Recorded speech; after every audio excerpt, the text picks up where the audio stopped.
I've noticed a pattern recently. I'll sit and improvise at the piano, get excited about an idea, I love it, record it to a voice memo, run to my computer, get it into Logic, build the arrangement. Then I'll get about 50 seconds, maybe a minute, into writing the piece, get bored, throw it away, on to the next one. Now, there's nothing wrong with these writing exercises or production exercises, so long as it serves making the actual music. But this process, this pattern I found myself in, of starting and throwing away ideas, I'm quite sure is the reason that I haven't made and released any music of my own for years. Now, I know that if I just gave some of these ideas some thought and some time, some patience, I could probably turn them into something really great. There are probably gems sitting in my voice notes that have just never been fully realised. So today, I'm challenging myself to record the very first thing I play, and that will be my great idea. That will be my piece. So this is the recording I made. I took a jack lead straight into my Apollo from my Wurlitzer. Now, some of you know I would typically get straight to work recording ideas straight into Logic, but because I didn't record this improv to a click, I've transcribed it. I'll start by re-recording the part in, this time to a click track so it sits nicely on the grid. From there, I can build an arrangement around the piano, and once the foundations are there, I can remove the piano completely, bulk out the arrangement further, maybe rewrite the piano part, or maybe there isn't a piano part. Don't like to rely too much on any one instrument definitely being there in the arrangement.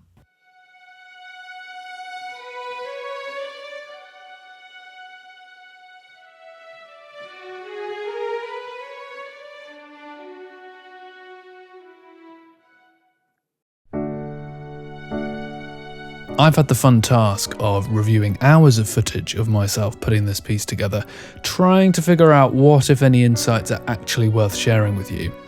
This is basically a series of improvisations. If I'm happy with about 90% of what I hear, I'll keep it and refine it later. I cannot emphasize how much it's not perfect the first time round, and I could do a 40-minute version of this video that is really painfully slow, but hopefully this will give you enough of an idea without boring you to tears. So in the spaces here, where I've got these long held notes, I'm gonna do some kind of crossover where you've got these little counter melodies that intertwine in a fun way. I'd always recommend just following your ear with this stuff. It's not about music theory, it's not about knowing what particular extensions or harmonies you should be using. I guess a couple of sort of rules of thumb are parallel octaves are kind of frowned upon, and parallel fifths are kind of frowned upon. There is a reason for that, not one that always has its relevance, but sometimes things can just sound a little bit weaker if they've got lots of parallel movement in them.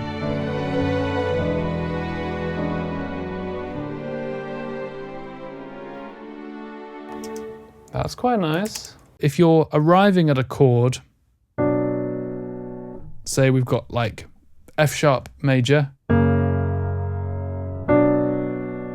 well, my melody might go,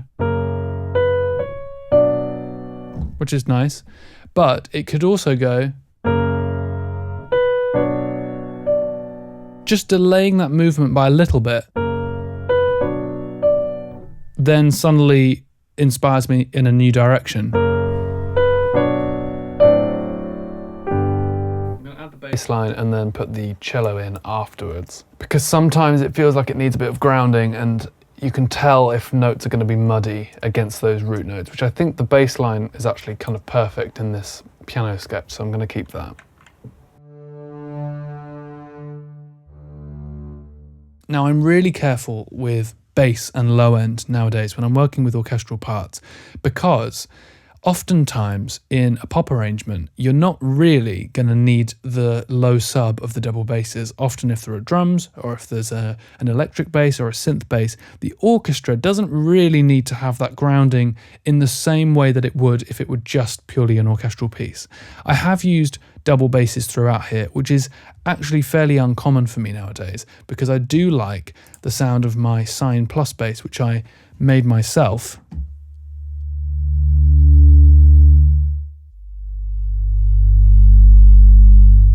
I'm using expression here, but what's fun is I'm also using this Gnaw here by Clefgrand, and it adds some extra harmonics. So the reason I'm using expression rather than just volume automation is because I want to have that be part of the character, that as it gets stronger, it also gets a little more detailed in the harmonics. The timbral shift, it's not just a volume shift. I just want to do it there where it expands, because that's such a lovely chord now.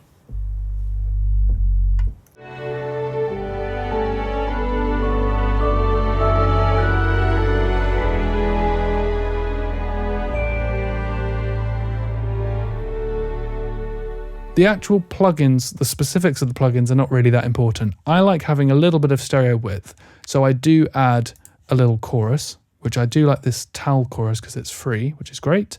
But I always use a mono maker. In this case, I'm using it below 60 Hertz. So below 60 Hertz, it's completely a mono.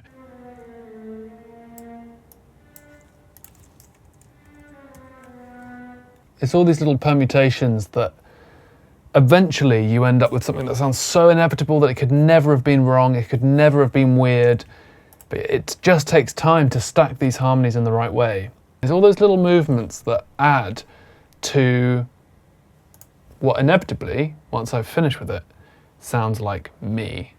It's about this stage in the process where I think, yeah, it's a nice enough idea, but what is it?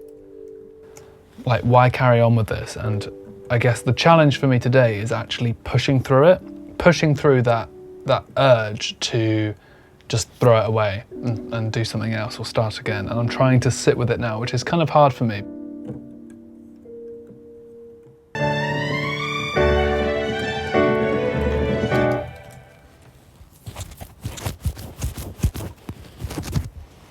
It's been a few days and I think I'm quite happy with where I've got it up to. Do I love it? I don't love it, but I don't hate it either. It's mainly strings. I've got a little harp run in here, which to be honest, I probably should have continued.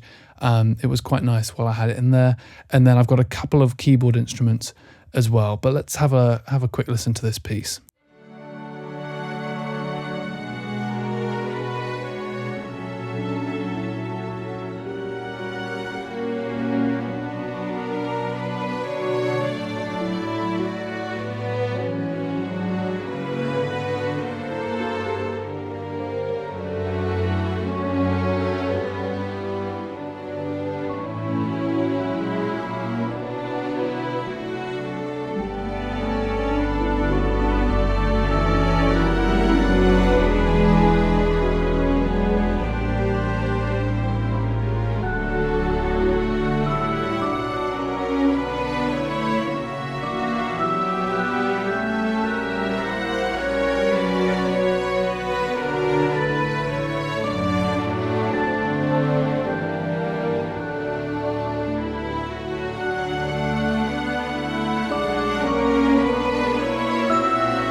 There's loads of different ways I could have gone about writing this piece. I quite like the harmony. I like the fact that it sort of has all these passing chords.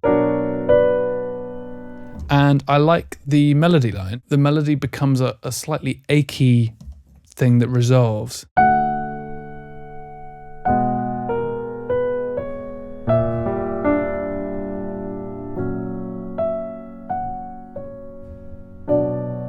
That's quite nice. Something I quite like to do is if I've got like this melody line here, look at the way that it's being interacted with the second violins. So there's a bit of movement up here, and then the second violin's holding, and then when the first violin's holding, the second violin has its own little moment.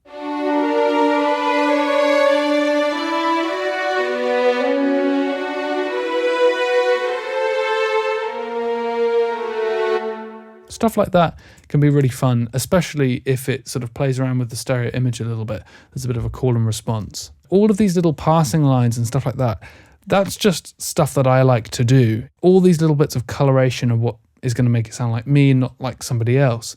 And so if you want to be a little bit more unique with that aspect, I think having a slightly slower harmonic pace just gives you more room to have a play and see what works for you. I think what you do for the mock-up is really different from what you do in an actual scoring situation, which is the reason that I actually like to work in a DAW before going into Dorico and scoring it up properly. If you'd like to see what this would actually look like as a Dorico score, let me know in the comments down below, and I'll be happy to orchestrate it and just give it to you as a PDF to have a look at with this.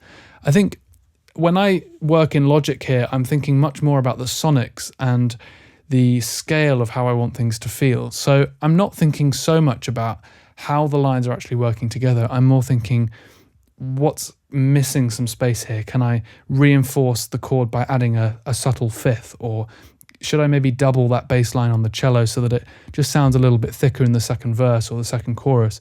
Stuff like that, which is not necessarily going to make it to the scoring stage, but it's just nice to have those extra little things here and there. I've really enjoyed this experiment, and I'd really recommend you do the same thing. Just record the first thing that comes to mind and see if you can turn that into a piece of music. If you've enjoyed this video, hit like and let me know in the comments what you'd like to see next time. I don't always want to do stuff just with strings.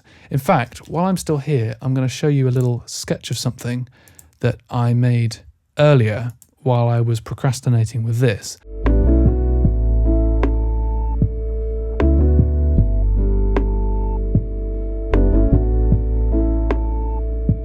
I'm definitely going to turn this into something. I've got a new series that I want to work on with some singer-songwriter friends, and I think that could be a really, really cool track. So leave that with me. Subscribe if you haven't done already. Thank you so much for watching, and I'll see you again very, very soon. Goodbye.